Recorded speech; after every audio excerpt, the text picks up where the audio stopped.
Boa noite a todos e a todas que estão nos assistindo ao vivo. Bom dia, boa tarde para quem vai nos assistir no YouTube.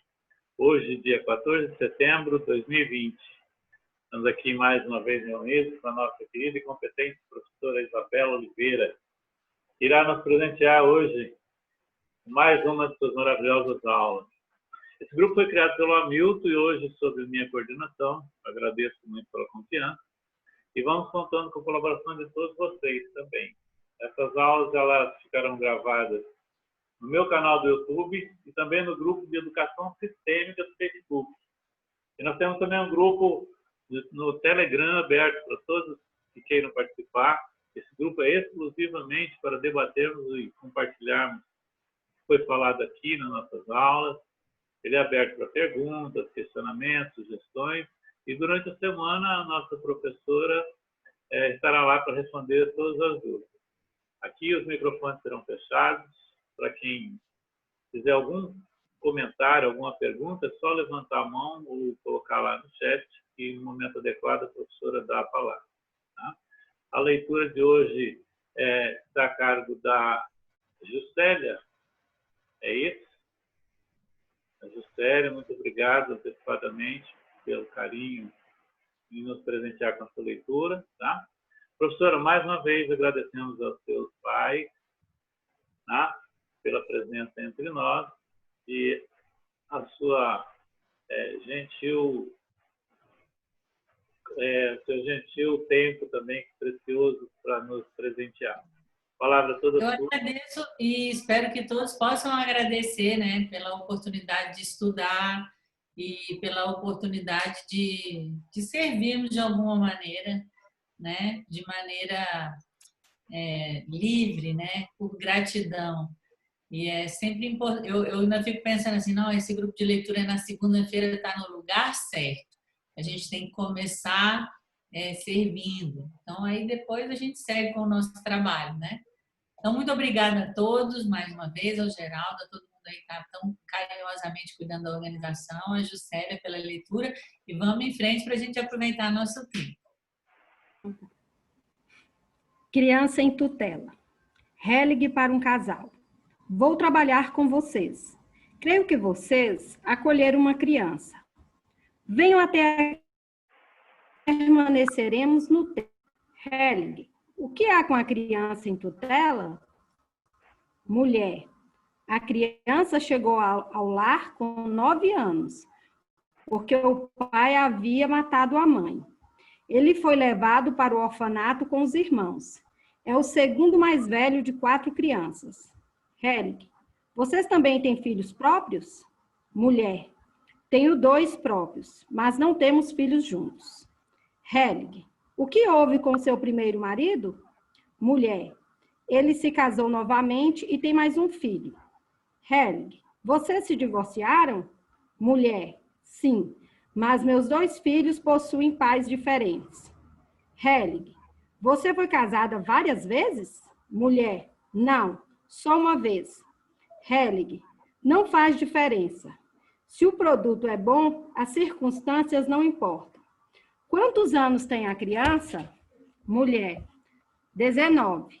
Ele só veio para nós com 16. Helig, e quantos anos tinha quando o pai matou a mãe? Mulher, 9. Helig, vocês assumiram algo pesado.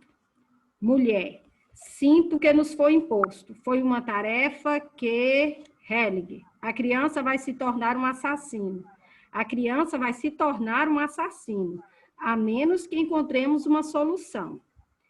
Eu tinha um grupo de supervisão em Cassel. Havia uma mulher que dizia que o marido de sua irmã a havia matado. Ela havia assumido 2 crianças. Estou dizendo isso como preparação. Então, constelei isso. A representante da irmã da mulher foi embora, com medo do marido. Ele simplesmente ficou lá, olhando para o chão. Então, deitei-a no chão, pois estava morta, e fiz com que o marido olhasse para ela.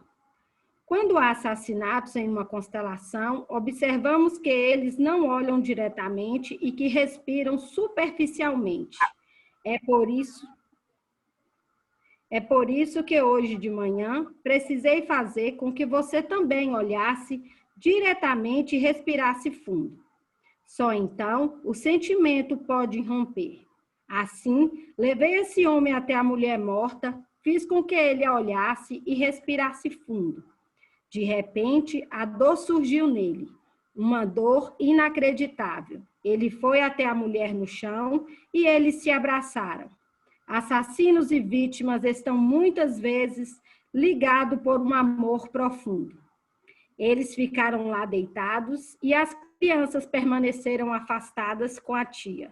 Uma das crianças quis ir até o pai.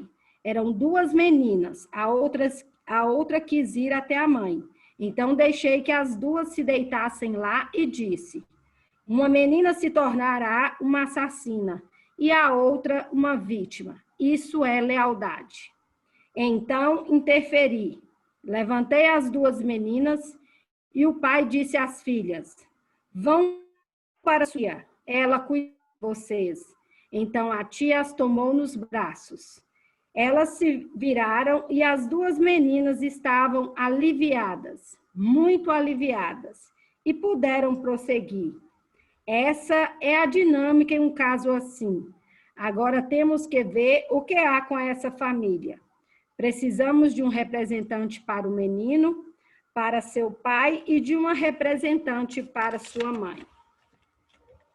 Os representantes do pai e da mãe estão lado a lado. O representante do filho está em frente a eles. Após um instante, ele levanta as mãos devagar, como se quisesse pegar o pescoço de alguém. Hellig, é a energia do agressor. Já se pode ver que ele se tornará um assassino. Para a mulher, como ele a matou? Mulher, ele cortou seu pescoço. São muçulmanos.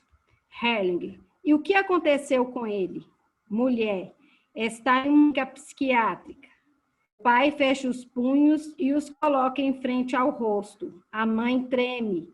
O filho quer ir até o pai, mas Hellig o segura. Após um instante, Hellig pede à mãe que se deite no chão. O pai também vai para o chão lentamente. Após um instante, eles se abraçam. Hellig pede ao filho que vá até eles e abrace os dois. O pai e a mãe estão chorando. O filho acaricia a mãe. Após um instante, Hellig afasta o filho deles. Ele se levanta. Hellig o vira de costas para eles. Ele acolhe um homem, coloca em frente ao filho e lhe diz: você representa o destino. Hellig, vou escolher você. Você é o destino. Para o filho, curve-se diante dele. Após um instante, olhe mais uma vez para trás para seus pais. Você vai levar essa imagem no seu coração. Vire-se novamente. Hellig pede ao destino que se coloque atrás dele. Hellig para o filho. Como você está agora? Filho, bem, estou em paz. Para os pais tutelares, tem uma noção agora? Mulher, sim, obrigado. Hellig, vocês não devem dizer nada a ele. Confiem-no a seus pais, da forma como viram aqui. Agora vocês podem olhá-los com amor e respeito. É um destino difícil para todos, mas que amor existe entre eles no final. Isso é certo. Você não precisa separá-lo de seus pais, ok? Certo. Hellig parou, obviamente pensando em que emaranhamento do destino o pai do menino se encontrava. O que houve em sua família? Da mesma forma que o menino está ou estava em perigo de se tornar um assassino, talvez ele tenha entrado nisso por causa de emaranhamentos, sem estar livre. Vejam como é sempre difícil distinguir entre bom e mal. Acho que podemos parar por hoje. Foi um dia rico e precisamos deixar atuar. É bom que vocês não falem sobre isso e simplesmente deixem isso atuar em suas almas. Pode seguir um pouquinho mais, por favor? Pode? Tá. Complemento. Helling, gostaria de dizer mais uma coisa sobre estas constelações. Elas atuam através da imagem. Qualquer tentativa de explicação destrói a imagem. Falar sobre isso retira a força da imagem. Nós a deixamos como é. É uma imagem da alma, das profundezas da alma. Quando chegamos com a razão e saímos interpretando tudo, a alma se retrai. Quando relembramos tudo que veio à tona hoje, que profundidade da alma, em que emaranhamento os indivíduos estão presos, quão grande é cada família em suas particularidades, com tudo que ocorreu ali. Quando entendemos isso, nos tornamos humildes. A partir dessa humildade, podemos lidar bem mais facilmente com destinos pesados e também com aqueles que têm um destino pesado. Serenos, confiamos em forças maiores. Para concluir, contarei mais uma pequena história. Não sei por que escolhi, mas irá servir para alguma coisa. A história é a seguinte. História. O caminho. O filho vai até o velho pai e pede: Pai, me dê a sua bênção antes de partir. O pai diz: Minha bênção será lhe acompanhar numa parte do caminho da sabedoria. Na manhã seguinte, saíram para o campo e, partindo do vale estreito, subiram uma montanha. Quando chegaram ao alto, a tarde caía, mas a paisagem estava banhada em luz por todos os lados, até o horizonte. O sol se pôs e com ele se foi o esplendor. Caiu a noite. Contudo, quando escureceu, as estrelas luziram. Ok. Não, tá. Não, aí já é outro tema. Então, a gente vai fazer a recompilação, né, desse tema das crianças em tutela. Então, o que eu gostaria de apontar para vocês? A gente segue com, de uma certa maneira, o mesmo tema da aula seguinte, que a gente falou bastante com relação à adoção. Aqui, no caso, crianças em tutela. E eu anotei aqui uma frase que eu acho que eu vou até postar no Facebook. Olha que coisa mais interessante. Se o produto é bom, as circunstâncias não importam.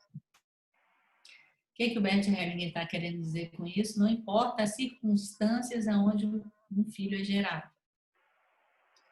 E isso é muito difícil para nós, porque nós estamos falando aí de estupro, nós estamos falando de incesto, nós estamos falando de coisas que vão além da nossa compreensão. Então, eu acho que essa frase, ela reflete o pensamento hellingeriano sobre a sacralidade da concepção, né? De uma maneira jocosa, do jeito dele, sagitariano como eu, né? Engraçado às vezes e duro por outro lado. E aí a gente tem um caso gravíssimo, né? De um assassinato de um pai, de uma mãe. Não sei se alguma vez vocês já pegaram algo assim. Isso pode ser algo real ou pode ser algo também, muitas vezes, que aconteceu uma morte. Às vezes a criança traz um tema como esse fantasiosamente, aí a gente tem que buscar isso também, ou a criança ou o adulto, a gente busca isso também na transgeracionalidade da família, né? Mas ele traz uma informação interessante, que é o seguinte, aí detalhes de técnica, né? Os assassinos não olham diretamente e respiram superficialmente. Ou seja, a dificuldade de olhar para a vítima e esse como é que eu posso dizer, esse nervosismo, né? Digamos assim, esse sintoma de não entrar em contato, porque veja bem, a respiração, ela sempre vai nos levar em contato com algo profundo. Então, tem algo profundo que não está sendo visto e tem algo profundo que não está sendo sentido quando alguém está assim dentro de uma constelação, né? E depois ele mostra muitas vezes de como esse filho ou esses filhos vão se tornar assassinos por lealdade aos pais, né? E um outro aspecto importante no que diz respeito à técnica é que a gente não pode forçar, mas o caminho natural para que possa ser integrada essa polaridade, que talvez seja a polaridade mais difícil, né? Porque vocês já sabem que ela está por trás do assassinato, ela está por trás do autismo, ela está por trás da bipolaridade, ela está por trás de uma série de coisas. É esse abraço entre o assassino e a vítima e o abraço de uma pessoa posterior ao assassino e à vítima. né? Então, isso é muito importante, quer dizer, não podemos forçar, mas a tendência é que eles se unam e aqueles que vêm depois também têm, de uma certa maneira, como um aprendizado, poder unir o assassino e a vítima. A outra parte importante aqui tem a ver com curvar-se diante do destino. Ou seja, tem coisas que nós, como consteladores, nem as pessoas que estão vivenciando essas situações difíceis têm condição de entender ou tem condição de lidar, ou muitas vezes esse abraço não vai acontecer. Então, diante daquilo que parece impossível, diante daquilo que parece horroroso, o que quer que seja, a gente precisa se curvar. Ou seja, a saída é, em primeiro lugar, uma postura de humildade diante do mistério, ao invés de querer entender ou querer dizer isso serve, isso não serve, isso está certo, isso está errado. E com relação aos pais tutelares, mais uma vez o Bert Hellinger coloca os pais tutelares no seu lugar, né? Do tipo, confiar nos pais mesmo nessa situação absurda, entendeu? Então, isso é muito importante para vocês, quer dizer, não existe condição pior do que essa, e ele diz, confie nos seus pais, ou seja, confie nos pais biológicos, né? Olhe para eles com amor e com respeito para os pais, com um destino difícil para todos, tá? Então, depois ele fala também coisas que são muito importantes para nós, como consteladores, sobre como atuam as imagens nessas constelações. E no caso aqui, você sabe que nós estamos falando das constelações mediais. Mais para frente, ele também vai usar a terminologia movimentos do espírito. Mas aqui, basicamente, não sei se vocês estão lembrados, no tempo da constelação familiar clássica, onde havia um privilégio muito grande da palavra, né? Em relação ao movimento, e aqui o que ele está mostrando, que aqui é muito importante a imagem, e que qualquer explicação que se faça em relação a essa imagem vai retirar a força dessa imagem. Então, o que é conveniente que você, como constelador, que as pessoas que estejam participando do seu grupo aprendam a não ser curiosos ou não buscar a razão para poder entender o que essas imagens se revelam, porque essas imagens elas surgem dessa profundeza da alma e, segundo ele, o que ele nos mostra aqui é que a alma se retrai diante da razão. Ou seja, é tipo um princípio básico desse trabalho, esse respeito a essas profundas.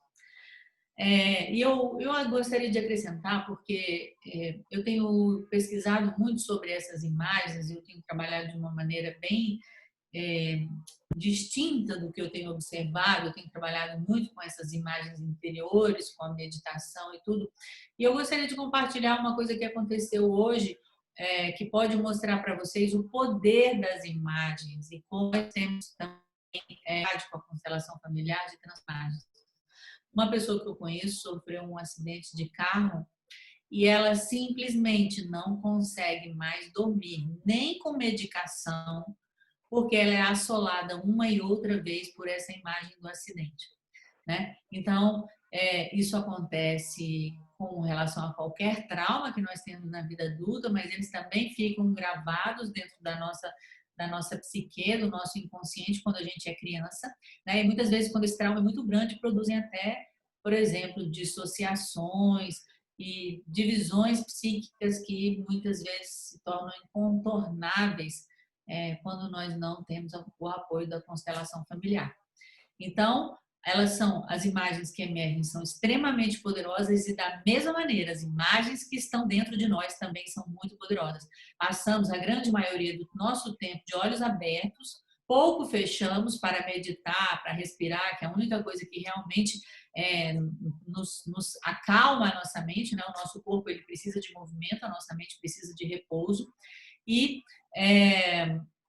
essas imagens elas compõem esse grande arcabouço de informações inconscientes que nós temos que determinam em grande medida a nossa consciente, né, de olhos abertos. Alguma pergunta, algum comentário?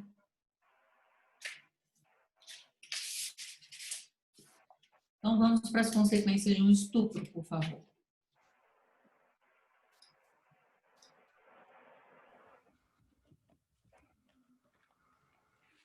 Consequências de um estupro.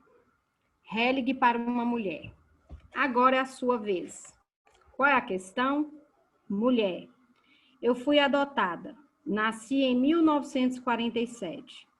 Fiquei 4 semanas com minha mãe biológica e minha adoção foi autorizada 6 meses depois. Há 3 anos procurei minha mãe biológica e a encontrei. Tenho um meio-irmão e uma meia-irmã. Há 3 anos descobri, a partir dos meus arquivos, que sou fruto de um estupro. Em meus arquivos consta que minha mãe foi estuprada por 2 policiais poloneses em abril de 1946. Ninguém nunca falou comigo sobre meu pai. Tampouco pensei nele por quase toda a minha vida. Hellig, isso basta. Certa vez, alguém me disse durante um curso: sou fruto de um estupro. Eu lhe disse: para você foi uma bênção. Mulher, sim. Hellig para o grupo. Devemos ver isso desta forma. Uma vez conduzi uma constelação na Holanda, uma pessoa disse: minha avó foi estuprada por 9 russos. Então coloquei esses russos juntamente com o avô.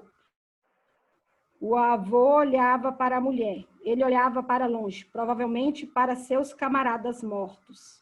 Sua mulher se colocou ao lado dos estupradores e disse: pelo menos eles olham para mim. Hellig, farei uma constelação simples. Preciso de 2 policiais e de representantes para ela e para a sua mãe. Hellig posiciona a mãe da mulher diante dos 2 policiais e a filha um pouco de lado. A mãe está de pé, de punhos fechados. Um dos policiais lhe estende a mão. A mãe vai lentamente até ele e segura sua mão que está estendida.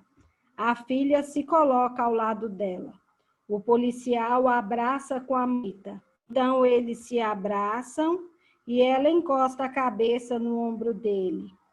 Ela acaricia seu rosto e os 2 se abraçam afetuosamente. A filha recua, assim como o outro policial. A mãe se coloca atrás desse policial e ele a abraça por trás. O outro policial se ajoelha diante deles e chora alto. Hellig para a mulher. Como você está? Mulher, bem. Hellig, para onde vai seu olhar? Mulher, para o pai. Hellig, quem é ele? A mulher aponta para o policial que está chorando no chão. Ele. Hellig, ok, vou parar por aqui. Para o grupo. Coisas estranhas vêm à tona. Para a mulher. Como você está? Mulher, estou bem.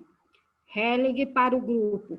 Quem é capaz de penetrar os segredos do amor? É muito importante que saibamos uma coisa.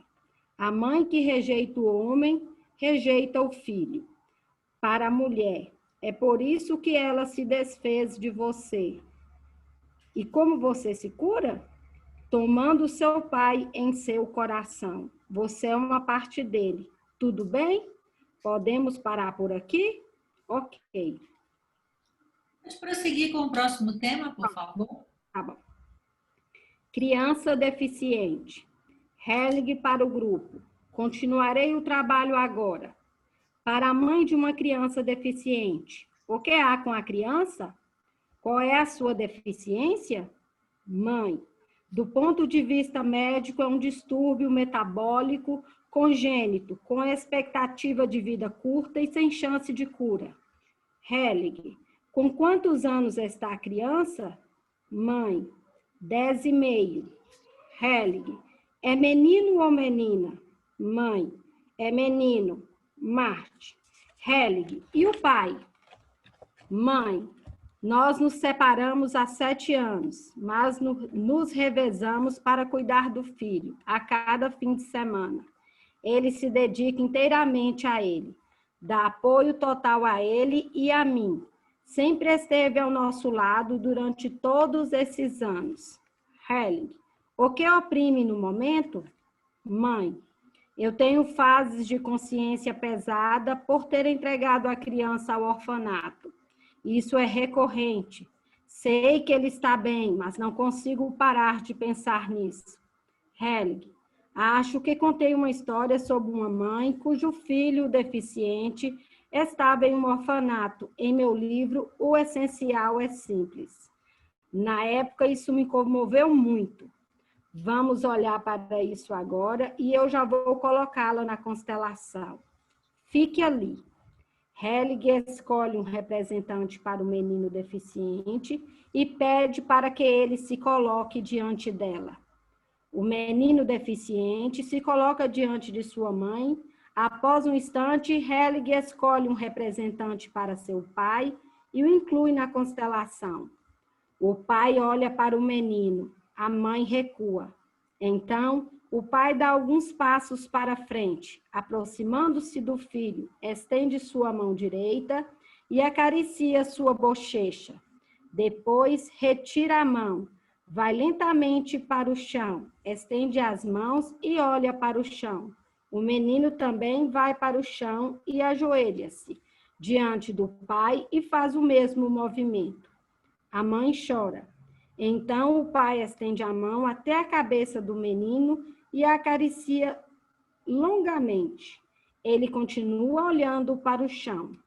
Helling para a mãe. Sabe o que significa isso? Mãe, eu não tenho nada a ver com isso. Helling, o que houve na família do homem? Mãe, o avô do Martin perdeu um irmão muito cedo. Fora isso, não sei de mais nada. Helling, há algo poderoso atuando. Ela balança a cabeça. Helling, de onde vem a doença? É hereditária? Mãe, é uma doença hereditária de ambos os lados, um defeito genético. Helling, do seu lado, do lado dele? Mãe, sim, de ambos os lados. Helling pede que ela se ajoelhe diante dos dois. O pai puxa o filho com mais força para si. Sem erguer-se no chão com o filho, ele estende uma mão para a mãe, que a toma. O pai puxa o filho para ainda mais perto. Ele olha para o pai. Então a mãe também acaricia a cabeça do menino, mas retira a mão de volta. O pai se ajoelha. Ambos acariciam as costas do filho, enquanto se abraçam com a outra mão. Após alguns instantes, o homem acaricia o rosto de sua mulher com uma das mãos e ela apoia a cabeça no filho. Todos estão ligados entre si em um profundo amor. Helling, acho que posso parar por aqui. Helling para a mãe. O amor, incorporado ao dever a partir da realidade, possui uma enorme grandeza e força no final. No amor convencional, não há algo tão profundo assim. Vocês dois devem ficar juntos novamente. Os sentimentos de culpa dificultam isso. Como sempre, sigam o caminho e isso será bom. Tudo bem? Ok, tudo de bom para vocês. Helling para o grupo. Vou contar uma pequena história. Um discípulo foi até o mestre e disse: diga-me o que é liberdade. Que liberdade? Perguntou o mestre. A primeira liberdade é a insensatez. Ela se assemelha ao cavalo que, relinchando, arremessa o cavaleiro, mas depois sente o seu pulso ainda mais firme. A segunda liberdade é o arrependimento. Ela se assemelha ao timoneiro que, após o naufrágio, permanece nos destroços, ao invés de subir no barco salva-vidas. A terceira liberdade é a compreensão. Infelizmente, ela vem depois da insensatez e do arrependimento. Assemelha-se ao caule que balança, ao vento e, por ceder onde é fraco, permanece de pé. O discípulo perguntou: isso é tudo? O mestre respondeu: algumas pessoas acreditam buscar elas mesmas a verdade de suas almas. Entretanto, a grande alma pensa e procura através delas. Assim como a natureza, ela pode permitir-se muitos erros, pois está sempre e sem esforço substituindo os maiores. Mas aquele que lhe permite pensar, concede às vezes certa liberdade de movimento. E como um rio que carrega o nadador, que se deixa levar, ela o carrega até a margem, unindo sua força à dele. Ok. Vamos ver então o que ele nos traz de lição em relação aqui no caso nós estamos falando da consequência de um estupro, a gente já falou? Ah, não, a gente não falou não. Aqui eu gostaria de ressaltar duas coisas. Que na verdade é uma continuação daquela caso da criança em tutela, né? No caso essa criança em estupro, quando a pessoa diz, sou fruto de um estupro, e ela se sente mal, ela está no lugar de quem? Ela está identificada com quem? Ela pode estar identificada com a mãe, mas de um modo geral, às vezes ela está identificada com quem assumiu o advogado da vítima, os indignados, né? Porque, na verdade, o que o Bert Hellinger nos mostra? Sou fruto de um estupro. Para você foi uma bênção. Então, quando a pessoa chega para nós e ela é fruto de uma situação que foi violenta, ao invés de a gente olhar para essa violência, porque essa violência parece que é um olhar externo, o olhar interno bom, isso para mim foi uma bênção. E outra coisa muito importante, podem marcar na página 61. Essa que eu falei agora está na página 60. Na página 61 é o mais beabá do beabá. A mãe que rejeita o homem, rejeita o filho. O pai que rejeita a mãe, rejeita o filho. Então, é o beabá. E depois a gente tem esse assunto maravilhoso, delicado e forte, que é a criança deficiente, né? Que Bert Hellinger sempre nos leva para uma compreensão de que a verdadeira felicidade, ela envolve a infelicidade. Então, a verdadeira felicidade, ela não é simplesmente leve, alegre, como essa, assim, como se fosse, sei lá, resultado de uma fluoxetina. Aqui a gente está falando de algo que é real, e no caso, essa felicidade envolve o destino difícil. Então, ele coloca aqui na página 63, o amor incorporado ao dever, a partir da realidade, possui uma enorme grandeza e força no final. No amor convencional, não há algo tão profundo assim. Ou seja, ele nos mostra algo que está sempre dentro da filosofia hellingeriana. Quer dizer, o amor não está dissociado de um dever e tampouco está associado de uma realidade. E é nesse comprometimento com a realidade é que se ganha grandeza, né? E também gostaria de marcar que existem aqui duas histórias muito importantes que o Bert Hellinger usa uma e outra vez em todos os seus livros, né? Que eu acho que essas duas vocês poderiam saber de cor, né? Que são aqui a história do caminho e a história da liberdade.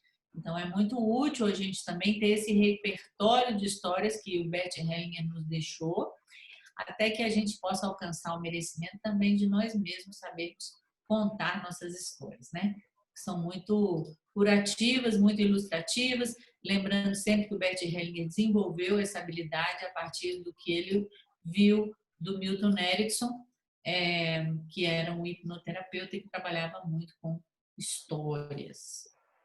Alguma pergunta, algum comentário?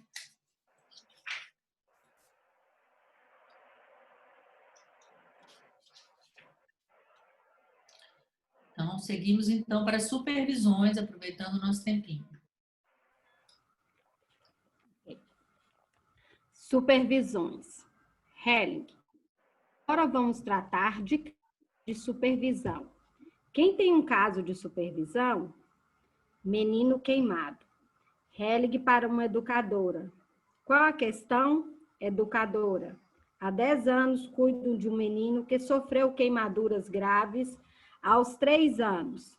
Sua mãe morreu queimada no incêndio. Ele conheceu seu pai há apenas 3 anos, mas não tem nenhum contato com ele. Helig, por que não conheceu antes? Educadora, os pais viviam separados. A mãe havia expulsado o pai antes. O menino, primeiramente, foi criado pelos avós, mas sofreu muitas agressões vindas de fora, ou seja, foi muito rejeitado devido à sua aparência monstruosa. Helig, como ocorreu o incêndio? Educadora, provavelmente foi ele quem o provocou. Helig, o menino? Educadora, sim, morava em uma república na qual ninguém se preocupava com ele. A mãe era viciada em drogas e acreditam que ele estava brincando com fogo. Helig, quem provocou o incêndio? Educadora, ele com certeza que não. Helig, foi a mãe, claro. Em vista das circunstâncias, não podemos culpar o menino. Quantos anos ele tem agora? Educadora, 18.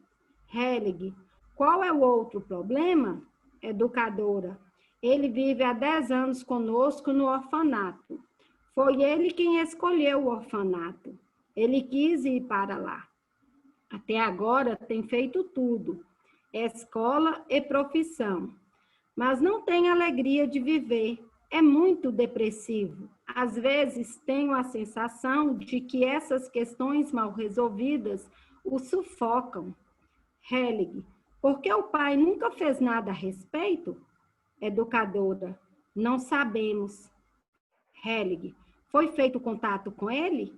Educadora, por parte dos avós, sim, mas eles controlavam isso um pouco para proteger o menino queimado. Helig, ele deve ir para o pai. Desde o começo, devia ter ido para o pai e para mais ninguém, ok? Isso seria o primeiro caso. Menino queimado. Continuação. Só um minutinho aqui, viu? Só um minutinho.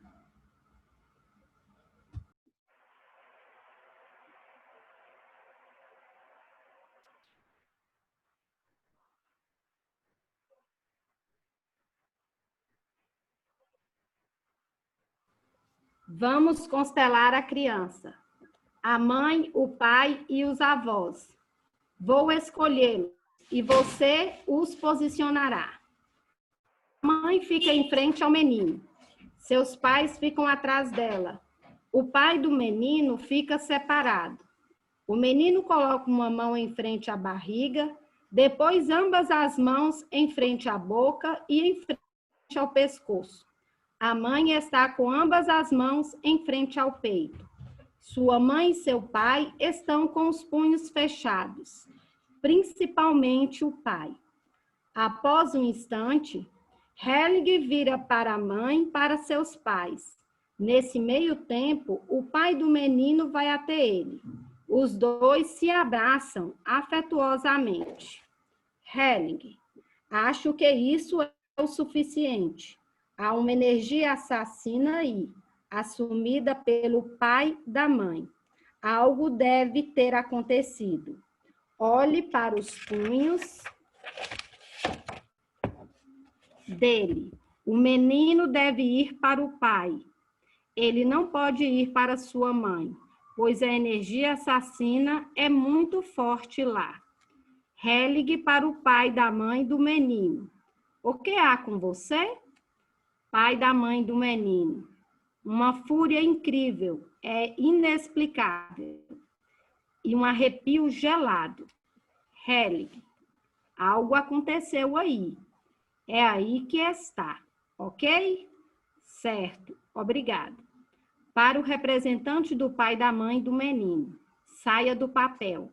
A melhor forma é: curve-se brevemente diante da pessoa que você representou e então se vire para o outro lado. Certo? Ok. Helig, após um instante, para a educadora. Sabe o que você pode dizer ao menino? É melhor ser queimado do que ser um assassino. Vamos só pegar isso aqui porque vai mudar um pouco o tema, né? Quer dizer, vai aprofundar um pouco o tema do pai. E vai ser um pouco mais longo. Então, vejam que interessante. É bem breve o meu comentário, né?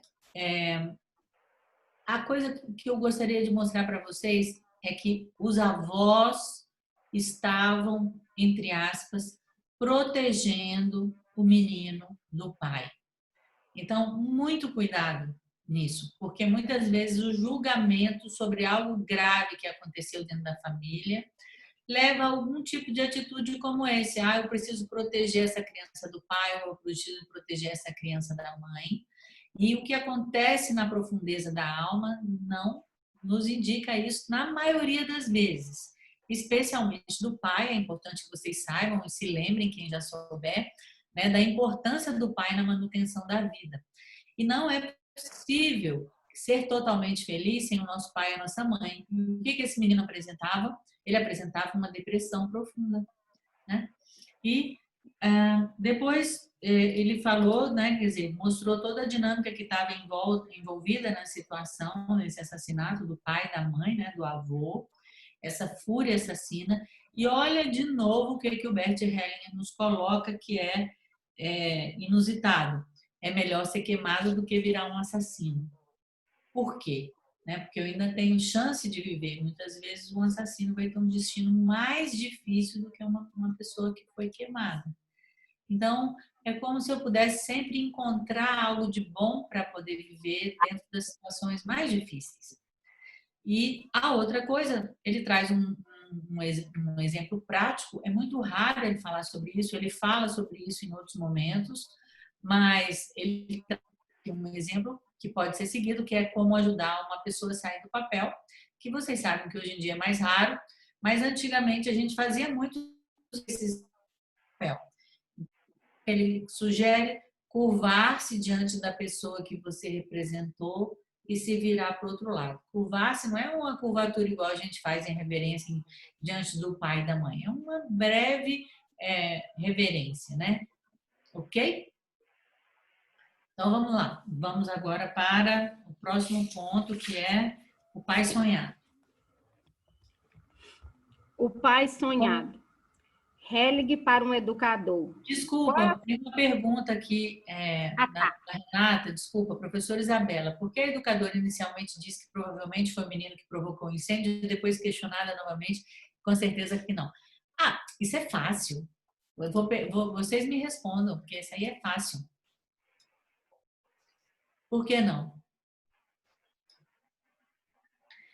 Porque o que acontece, gente? Quando a educadora diz, não, foi o menino que se queimou por ele mesmo, ele ficou lá sozinho, ele culpa inicialmente o menino, né? Coloca a responsabilidade do que aconteceu no menino, mas na verdade a responsabilidade era de toda em relação à situação que estava sendo vivida, e no caso a responsabilidade era da mãe.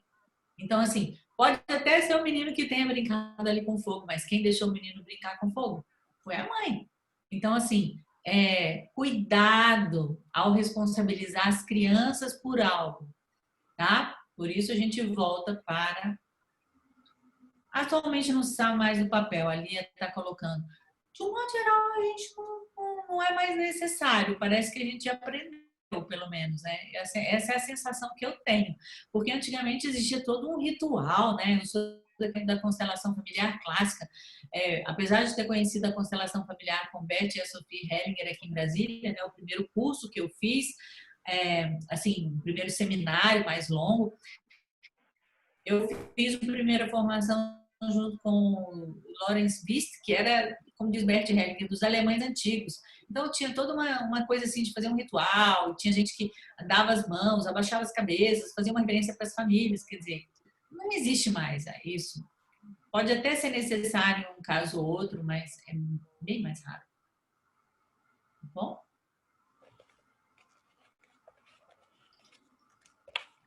Pode continuar? Sim, por favor. O pai sonhado. Hellinger para um educador.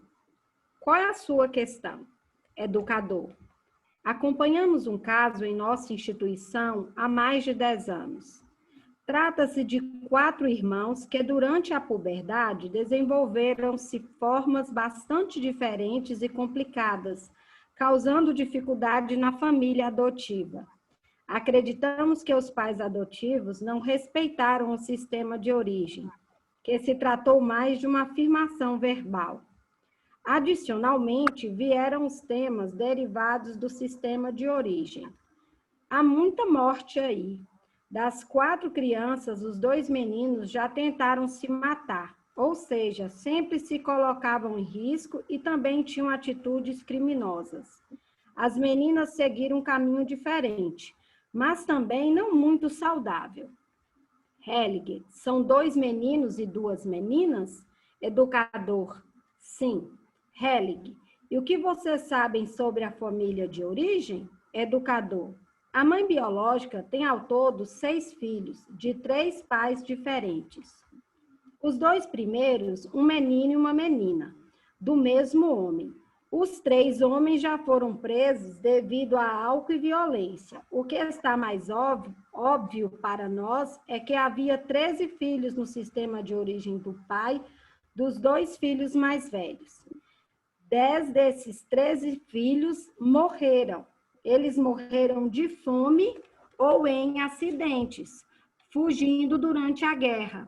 Ele é o último desses 13 filhos que sobreviveu. Helge, gostaria de olhar isso junto com vocês. Vou fazer isso de forma separada, trabalhando cada vez com os filhos de um dos pais, uma vez que se trata de destinos diferentes. Tomemos então o que você disse por último, a família na qual 10 filhos morreram. Helge, por que o pai foi preso? Educador, supostamente por ter deixado de pagar a pensão.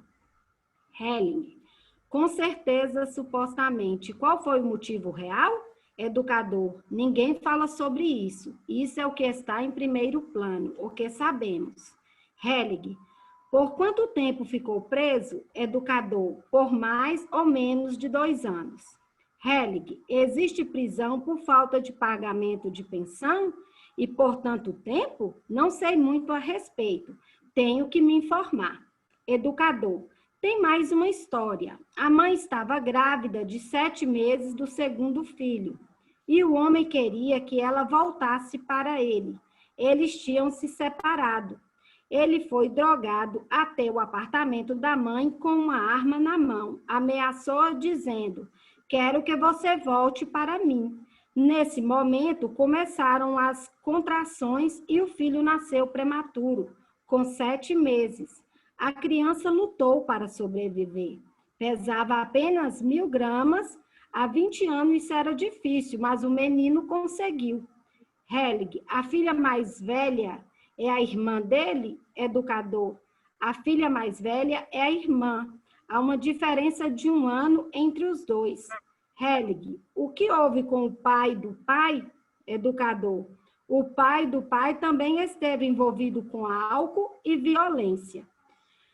Houve tensões na família, mas não se sabe de mais nada. Helge, trata-se então da família na qual 10 filhos morreram? Educador. Sim, esse é o pai dessas 13 crianças. Helge, esses 2 são os filhos mais velhos da mãe? Educador. Sim, tanto da mãe quanto do pai. Ambos eram bem jovens quando os filhos nasceram, 19 e 20 anos. Helge, vou começar com o pai e a mãe. Para o educador, escolha os participantes e coloque-os. Ele os escolhe e os coloca frente a frente. Não há movimento entre eles.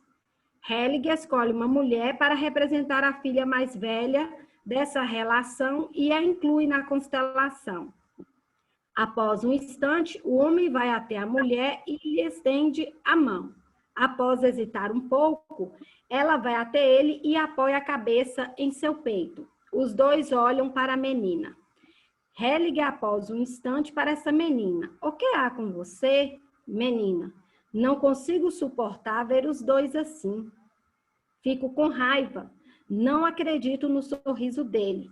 Quero dizer a ele, não minta para mim. Minha cabeça está girando. Helge para o educador. Algum dos 2 teve relações anteriores? Educador. A mãe foi abusada pelo pai. O pai e a mãe se olham e sorriem um para o outro. Helig, o movimento mostra que o problema não está no pai, está claramente na mãe. Helig escolhe um representante para o pai da mãe e o coloca diante dela, a alguma distância. O homem segura a mulher ainda mais firmemente. Helig coloca o homem de lado e a mulher diante de seu pai. A mulher começa a tremer.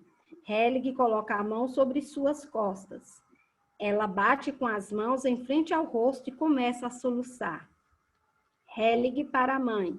Olhe para ele.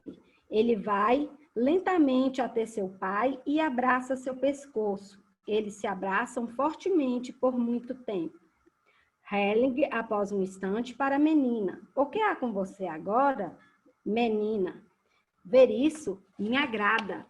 Após um instante, a mãe e seu pai se olham. A mãe quer se afastar do pai. Helig, vá com o movimento.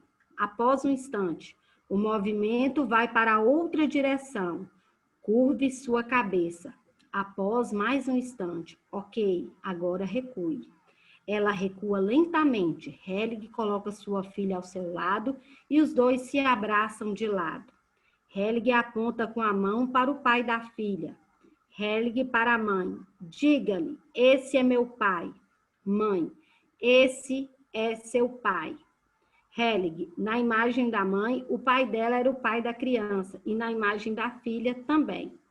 Helig escolhe uma representante para a mãe da mãe e a posiciona a uma certa distância de seu marido. A menina se posiciona diante dele. A avó não olha para seu marido.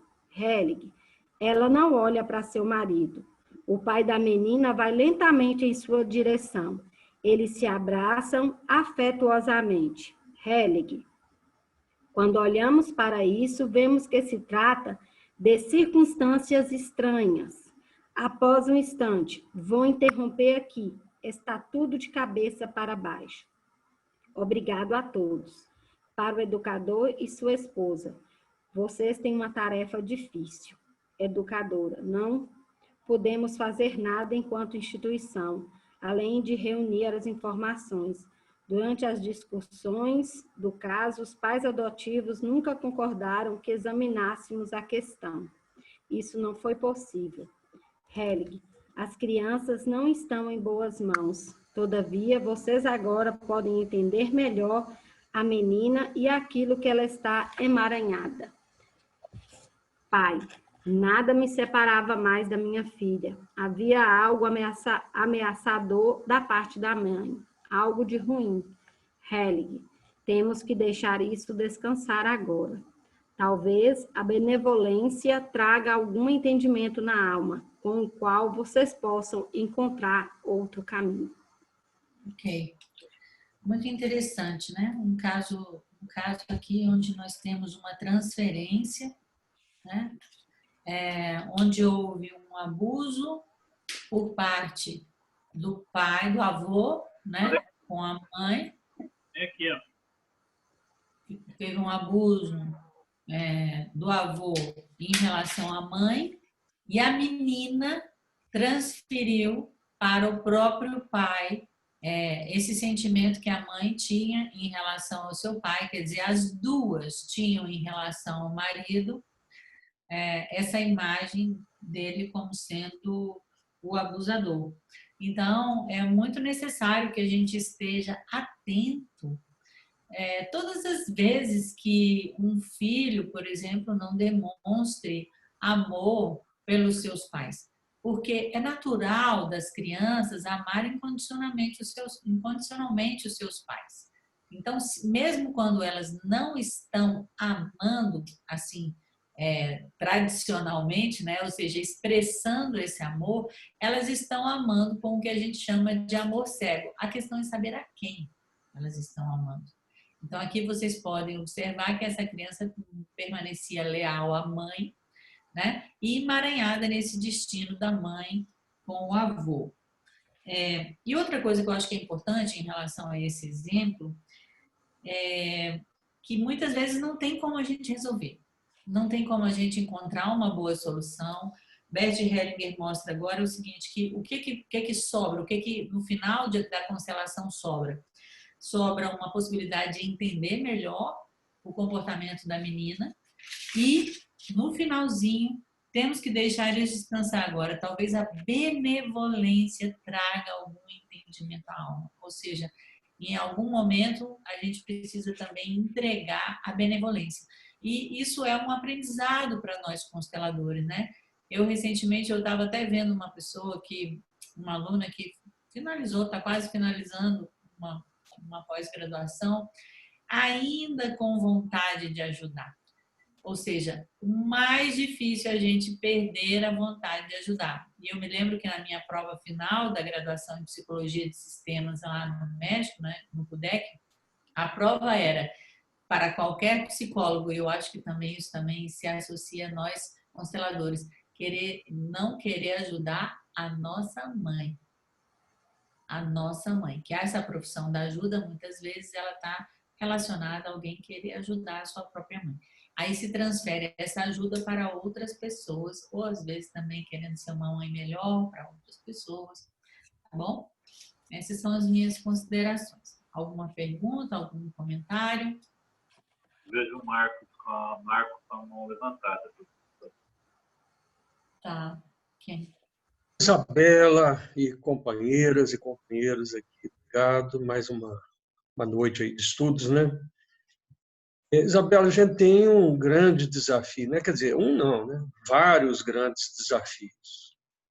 Quando a gente olha essas questões, por exemplo, quando a Juscelia terminou aí a leitura, né? A educadora dizendo, institucionalmente não podemos fazer nada.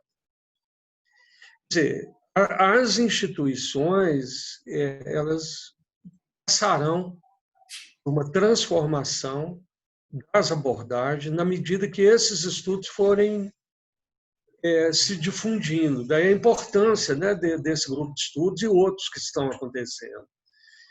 Porque muito sofrimento que aparece e que tem que ser visto, né? Não tendo esse cuidado de não querer resolver o mundo, né? Mas, no mínimo, as instituições educacionais precisam olhar para a questão. Eu sou advogado de um rapaz que, depois daquele massacre de Suzano, uma semana depois, ele resolveu fazer humor negro com o caso. Ele colocou na página dele do Instagram uma sequência dizendo assim, vou fazer uma brincadeira. Se pai eu for preso, por favor, me ajudem. F, asterisco, vou fazer. Aí publicou uma foto dele com um capuz, um revólver e um facão. E dizendo assim, segunda-feira, colocou o nome da escola, tipo assim, como se estivesse ameaçando. Aí, logo em seguida, questão de segundos, ele colocou, isso para mim é arte. Ele colocou essa discussão, né? Quer dizer, isso para mim é arte. Eu não pratiquei nenhum crime, não deveria haver limite para a expressão artística, pelo menos para mim não. Quer dizer, quem vê a página dele no Instagram é uma página de humor negro, tipo o Charlie Hebdo lá da França, né? Todo mundo era Charlie. Aí, depois daquele massacre que aconteceu. No caso desse rapaz, ele foi preso. No domingo ele foi preso. Né? Quer dizer, a vida dele, a vida da família dele ficou gravemente afetada e porque não houve uma escuta das situações. Eu mesmo, quando fiquei sabendo da ameaça, eu tenho um filho que estudava na escola que ele estudava, né? E eu fiquei preocupado.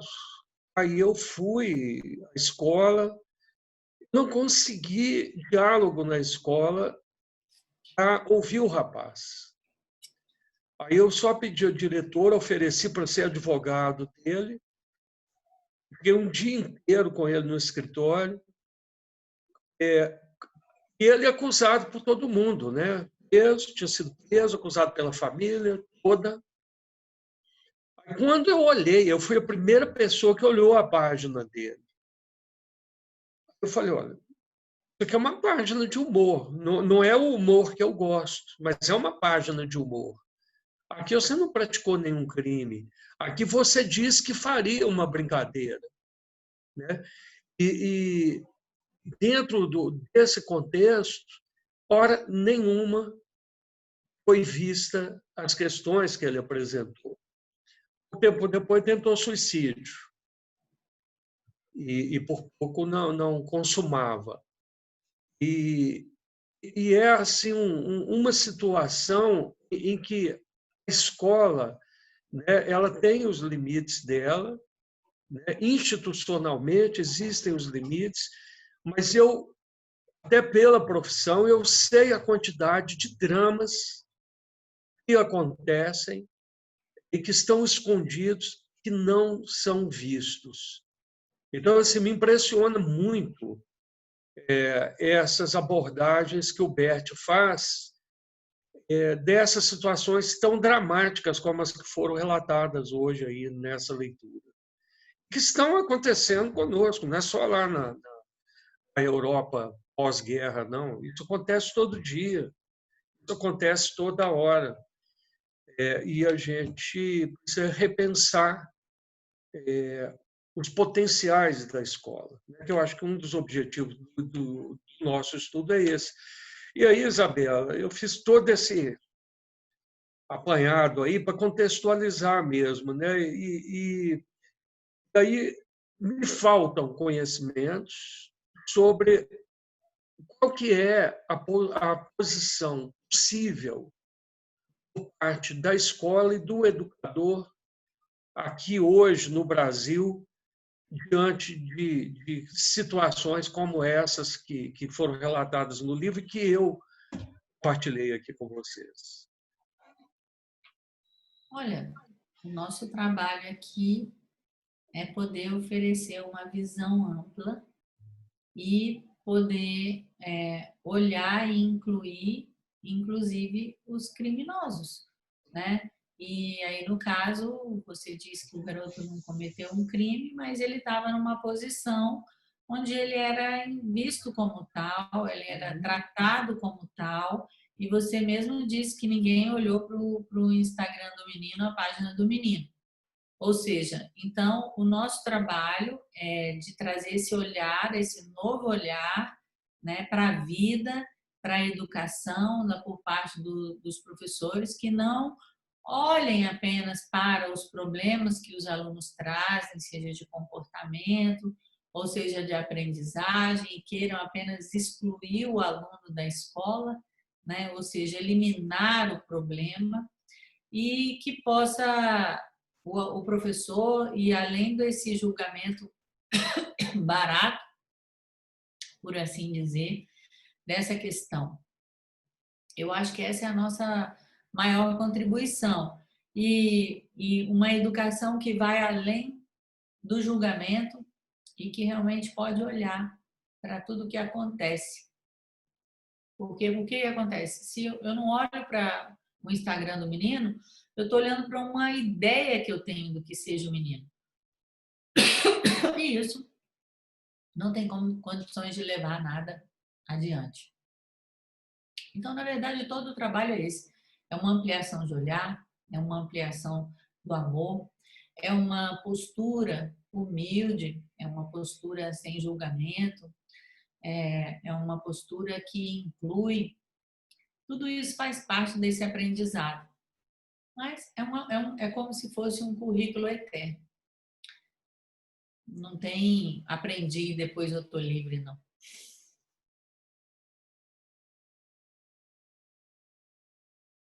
O que aconteceu foi que a família tirou o aluno da escola. Ele foi excluído, né? Ele foi excluído óbvio, é evidente, né, que o massacre de Suzano traumatizou todos nós. Óbvio que sim. Né? Mas assim, eu fiquei muito impactado com o que aconteceu com esse rapaz. Né? Quer dizer, ele sofreu toda uma exclusão e de toda a ordem. E ele reagiu buscando o autoextermínio. Né? Então, a gente realmente precisa olhar para isso. E, apesar de ter sido, assim, como se diz, né, uma brincadeira de péssimo gosto, foi assim, Isso ele estava demonstrando o quê? exato. O que Né? ele estava demonstrando quando ele estava fazendo um humor de mau gosto? Mau gosto, assim, né? Segundo o gosto que a gente queria, né? Não, ele estava dizendo, eu rio da morte. Eu rio da morte, mas não é a morte dos outros, não, é da minha própria. A minha própria vida, quer dizer, ele estava dando um sinal de alarme, e isso você falou, que o menino estava deprimido, mas esse humor negro estava escondendo outra coisa que era mais grave, num ponto de vista micro, do que o massacre de Suzano. Quer dizer, o massacre de Suzano, ele polarizou o olhar para esse menino, e esse menino que estava fazendo, na verdade, era socorro, me ajuda porque eu estou morrendo.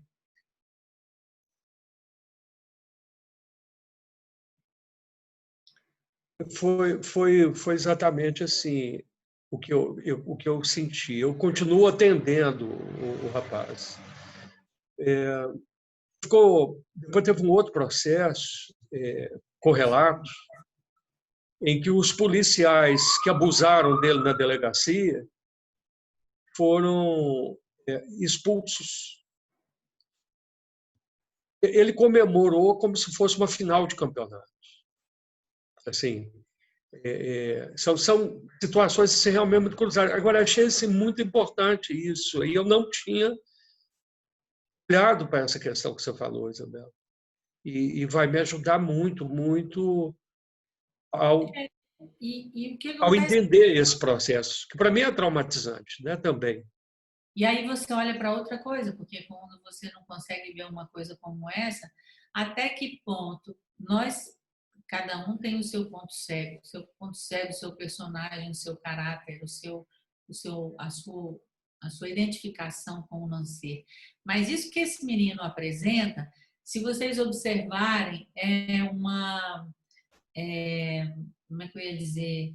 Um exagero, vamos dizer assim, uma amplificação de algo que está presente em muitas pessoas. Ou seja, quem ri por último ri melhor, ou então quando eu tenho uma dor, ao invés de eu entrar em contato com essa dor, eu faço o quê? Sorrio, coloco chantilly em cima da dificuldade, né? Ou então coloco o problema para debaixo do tapete.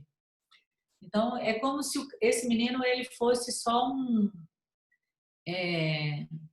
uma exacerbação, na verdade, de um outro traço de caráter, de um outro traço de personalidade, que é muito comum. Muitas vezes você vai ver uma pessoa que está lá rindo, fazendo piada, de bom gosto, e no fundo o que ela está fazendo é encobrindo essa dor, essa profunda dor, que na verdade esse menino levou a um extremo ainda maior. Então, hoje a gente chegou aqui no final da nossa aula. Eu acho que não compensa a gente entrar em mais um outro tema. Se alguém quiser ainda fazer alguma pergunta ou algum comentário.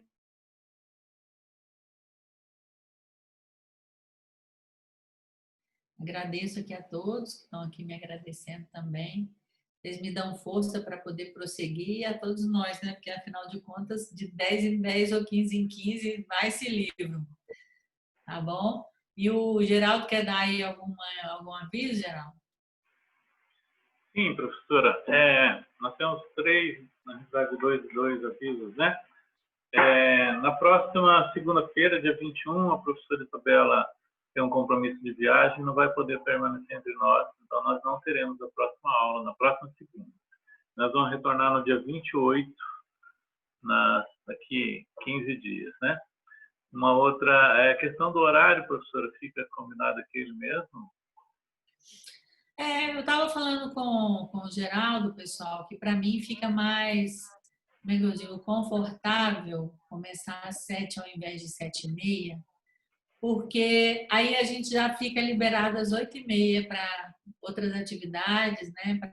Para poder descansar, ou se for necessário, aproveitar melhor o tempo para poder fazer uma outra coisa, né? 7h15, na verdade 8h15, né? A gente demora 1h15 normalmente. A gente já estaria pronto, né? Às 8h15. Então eu vou pedir essa gentileza. No momento eu não vou fazer nada no segundo horário, mas depois no futuro eu tenho vontade de aproveitar fazendo alguma outra atividade. Tá joia? Ok, então agradecendo a todos que sustentaram esse campo maravilhoso, agradecendo mais uma vez a professora Isabela Oliveira, todas as pessoas que contribuíram com o grupo, né? E até a próxima semana, se assim o Criador nos permitir. Muito obrigado, Juscelia, pela leitura de hoje, pela bela leitura, tá bom? Muito obrigada, Gisele. E não esquece de mandar um aviso, tá, Geraldo? Nos grupos, no Telegram, no Facebook, para o pessoal não se esquecer da mudança do horário. E Exato. até eu. Vamos providenciar. Muito obrigado, boa noite a todos e a todas. Boa noite, tchau, até mais.